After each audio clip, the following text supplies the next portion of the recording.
Yuk, tarik. Selamat siang, selamat sore, selamat malam dimanapun kalian berada. Selamat datang di podcast Gerakan Tani Komunikasi untuk Pembangunan dan Inovasi Pertanian. Di episode kali ini kita akan membahas bagaimana peran komunikasi dalam membangun sektor pertanian yang berkelanjutan dan inovatif.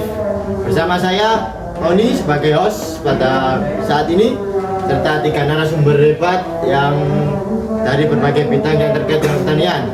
Mari kita perkenalkan mereka satu persatu. Saya Bagus Adi Setiawan. Saya di sini sebagai narator pertama. Saya Muhammad Raihan Iwan Pratama sebagai narator kedua. Saya Chelsea Laila sebagai narator ketiga. Oh, boleh dikenalkan dengan detail ini ahli apa? Silakan. Kenalkan dengan detail. Saya Adi, saya seorang ahli komunikasi pembangunan yang bekerja untuk meningkatkan akses informasi bagi para petani di pedesaan. Saya Rehan, saya sebagai petani sekaligus penggiat inovasi pertanian yang berfokus pada teknologi ramah lingkungan. Saya Chelsea sebagai seorang peneliti agribisnis yang sering terlibat dalam proyek pembangunan pertanian di berbagai daerah. Oh, mantap sekali. Senang sekali bisa berbicara dengan kalian. Nah, topik kita hari ini adalah tentang bagaimana komunikasi berperan dalam pembangunan dan inovasi dalam bidang pertanian. Mungkin kita bisa mulai dari pertanyaan dasar ya. Mengapa komunikasi begitu penting dalam sektor pembangunan pertanian? Mungkin Adi bisa memberi penjelasan. Tentu Tony, komunikasi kunci terutama di sektor pertanian. Banyak sekali informasi yang dibutuhkan oleh petani, mulai dari teknik budidaya baru hingga cuaca dan kebijakan. Tanpa komunikasi yang efektif, informasi tersebut tidak akan sampai kepada para petani dan akhirnya mereka akan tertinggal. Disinilah peran penting media komunikasi, baik itu teknologi digital seperti aplikasi smartphone atau media tradisional seperti radio desa. Betul sekali. Dari pengalaman saya sebagai petani, akses informasi yang baik bisa meningkatkan hasil panen dan kesejahteraan petani. Misalnya ada aplikasi yang memberikan informasi cuaca dan prediksi harga komoditas di pasar.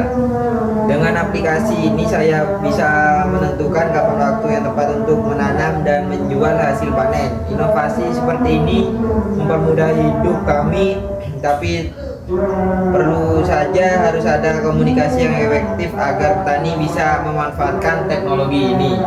Itu menarik, Rehan. Jadi dengan adanya aplikasi dan teknologi digital ini, petani lebih mudah dalam mengambil keputusan yang lebih tepat.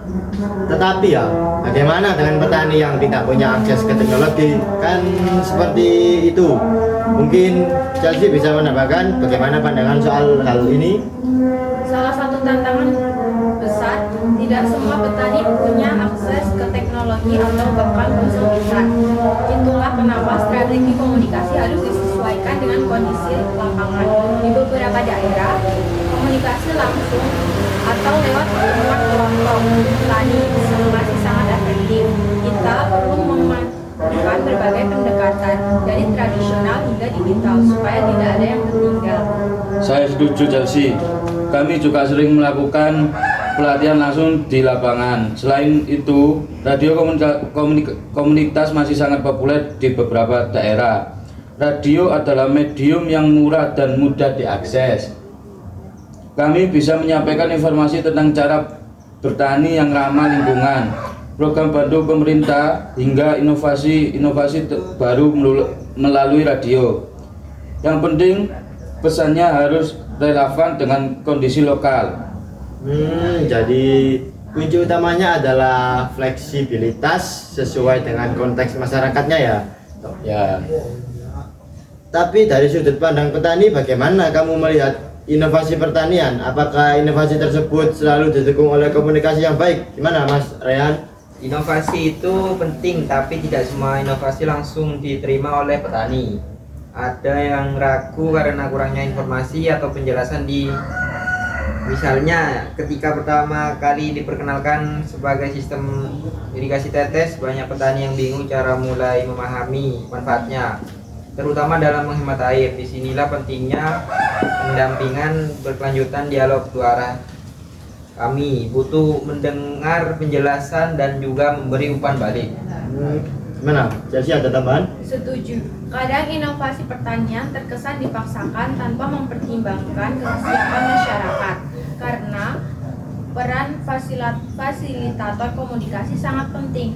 Fasilitator tidak hanya sebagai penyampai informasi, tetapi juga sebagai penghubung antara inovator, pemerintah, dan juga petani. Dengan begitu, setiap pihak bisa saling memahami kebutuhan dan kemampuan masing-masing.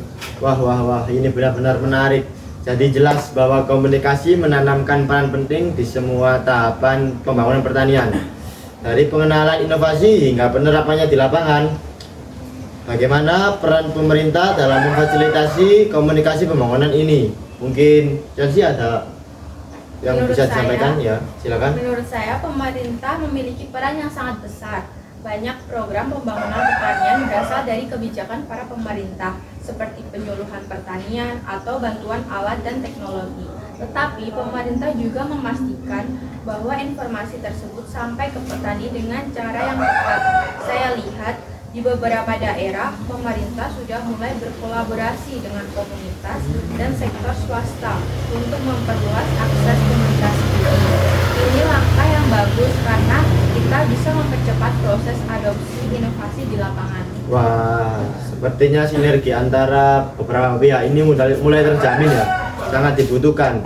Baiklah, sebelum kita tutup, saya ingin mendengar pendapat terakhir dari masing-masing narasumber. Mungkin apa pesan utama yang ingin kalian sampaikan kepada pendengar tentang pentingnya komunikasi dalam bidang pertanian?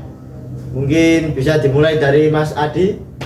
Pentingnya komunikasi adalah untuk jembatan yang menghubungkan inovasi dengan kesejahteraan petani. Tanpa komunikasi yang baik, inovasi akan sulit diadopsi. Kita semua, baik pemerintah, akademis maupun komunitas, harus bekerja sama untuk memastikan informasi sampai kepada petani dengan cara yang efektif. Silakan mungkin dari Mas Rian. Dari saya pendapatnya. sebagai petani, Ya. saya ingin mengingatkan bahwa keterbukaan dan mau belajar hal baru itu sangat penting. Komunikasi dua arah dengan penyuluh atau pihak yang lebih tahu akan membantu kita mengembangkan cara bertani yang lebih baik. Mungkin silakan untuk Chelsea, silakan. Saya Pendapatnya. ingin menekankan bahwa pembangunan pertanian membutuhkan kolaborasi. Komunikasi yang terbuka dan inklusif adalah kunci keberhasilan pembangunan pertanian yang berkelanjutan. Terima kasih kepada para narasumber, ketiga narasumber yang hebat ini atas wawasan yang sangat berharga hari ini. Semoga diskusi kita hari ini bermanfaat bagi komunikasi pembangunan dalam bidang pertanian. Amin. Sampai jumpa di episode berikutnya dari Gerakan Tani Komunikasi untuk Pembangunan dan Inovasi Pertanian. Teruslah berinovasi dan tetap semangat dalam mendukung pertanian yang lebih baik untuk masa depan. Salam petani jaya. Jaya. Wassalamualaikum warahmatullahi wabarakatuh. Waalaikumsalam warahmatullahi wabarakatuh.